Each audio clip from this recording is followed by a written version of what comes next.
maybe you'd just like to do some very simple audio recording or audio input into your computer. You're not a singer, you're not playing a musical instrument, you just want to start Skype, you want to have a voice conversation with someone, but you'd like it to be the best quality audio possible. And you don't want to have to buy separate audio USB digital connections into your computer. A very quick way to do this then is just to get a microphone that already has a USB port on it. You don't need anything extra, just this mic. You plug in your headphones, you plug in this USB mic, so you have the highest quality digital audio you can going into your computer. There are a number of headphones out there that already have USB connections on the end of them. So you're not plugging into a microphone jack with your 1/8 inch or your 3.5 millimeter connector. You're just plugging into a regular USB port.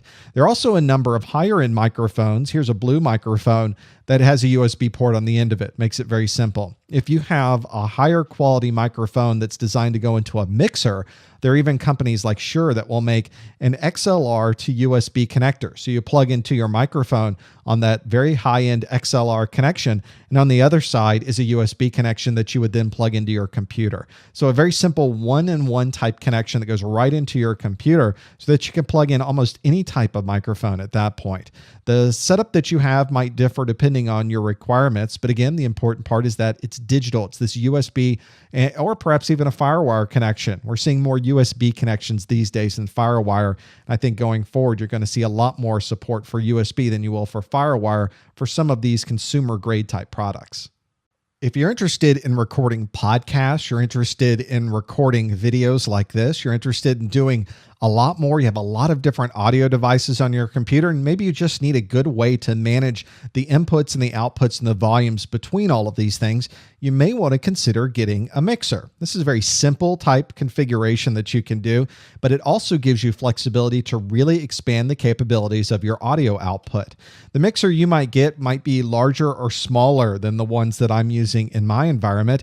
This happens to be a mixer that has 12 channels on it, which means there are 12 types of inputs that you can put into this particular mixer. There are much smaller mixers and much larger mixers. What you're going to have to do is figure out how many devices am I going to need to plug into this device and how many channels will that take. If you want to think of it this way, a regular microphone like the one I'm using right here is a single channel. It is a mono microphone. There's no stereo type connectivity here, and it plugs into these XLR type connectors, and each one of those is a channel. But if I'm plugging in my iPod, I'm plugging in my satellite radio, those have both a left channel and a right channel. So those take two of them. You can see some of these channels even have a left and right already ready to go on them. So it just depends on exactly how many different devices you have in your environment. You can imagine in mine, I have quite a few. And people ask all the time, if I was going to set this up, that was going to plug into my phone line, I was going to use the microphone that you use, I was going to use the stereo input, how do you configure yours? And what I thought I'd do is really map out exactly the way mine looks. So this is the configuration pretty much that I'm using right now for this setup. I have a Heil PR40, that's what I'm talking into right now, great audio, and it's just plugging directly in via an XLR connection right into this. Now notice that that is an analog connection, so we haven't quite made the link between me talking into this and somehow you hearing it inside the computer. I also have this Behringer UCA202 that has inputs coming out of it, and I send it right out of these aux sends connections and go right into this connection that goes input and ultimately into my laptop computer. Now you'll notice that I'm using this aux send. I'm not using a standard 2-track output. I'm not using a control room out or a main mix output. And there's a few reasons behind that for my configuration. Most of those are because of this digital hybrid right here. I plug into a standard phone line using a third piece of electronics so that I can listen to and talk over the telephone using exactly the same configuration. I don't pick up a phone receiver. I click a button and I talk in my microphone and I listen in my headphones, and I can record and also transmit that audio if I'm doing an interview or something. So to be able to do this, I input from that device so I can hear the phone on this mic 4 connection with XLR, and I send my communication using this Alt 3 for out, which is this separate set of channels that only what I say will go out. This is pretty important if you're ever in a phone line type configuration, that you don't want to send all of the audio that you're hearing. Otherwise, the person will hear themselves echo through the system. So this is called a mix minus. You're not sending everything out. You're subtracting what they're sending to you. Not difficult to set up. You just turn on this particular microphone is set up to be on that alternate 3/4 channel, and that's the only thing that I'm sending out to this digital hybrid. So in the end, it's a lot of different connections, but it's very simple. Once you listen to it, here's the microphone connection or the headphone connection that I'm using to listen in. I also have an iPhone. It's got a docking station. I simply use another couple channels to go in to put on that one. I have an XM radio, and I use another couple channels on here. So I even have some that I'm not using. I've got a couple line ins here that I could even use, and 2 other microphone inputs that I could use to do line ins on that one. So I'm not even using all of the capabilities of this.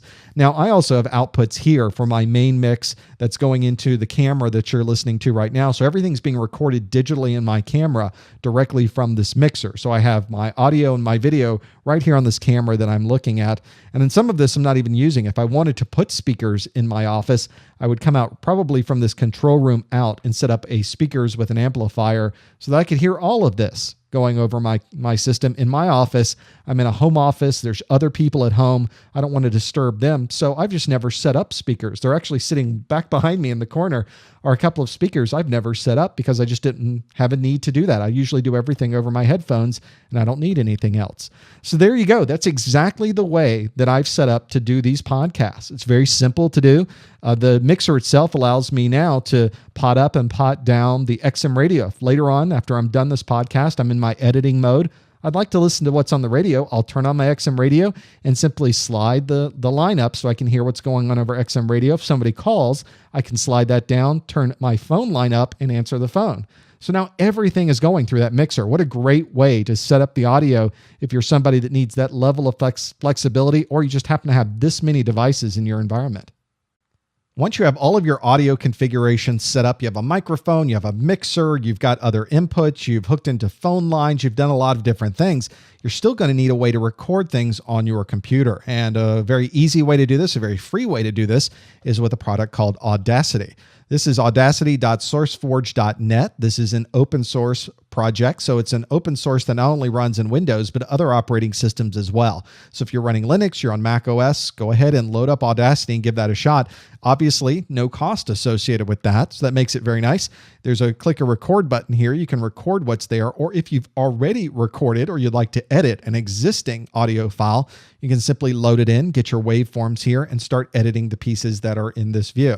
This is very similar to the editing process that I do after this podcast is done, except I'm using a third-party product that also does video inside of this. But the same waveforms are right there, and I'm cutting and I'm pasting and I'm moving things around, and I'm making sure that you don't hear things you're not supposed to hear, or that I turn up the things I want to be sure that you're hearing. It's all available in here, and there's some nice effects you can put in this as well to be able not only to edit what's there, but also enhance and make sure that your audio sounds as good as possible. You can really take some very bad audio and make it sound really good just using some free software like this one.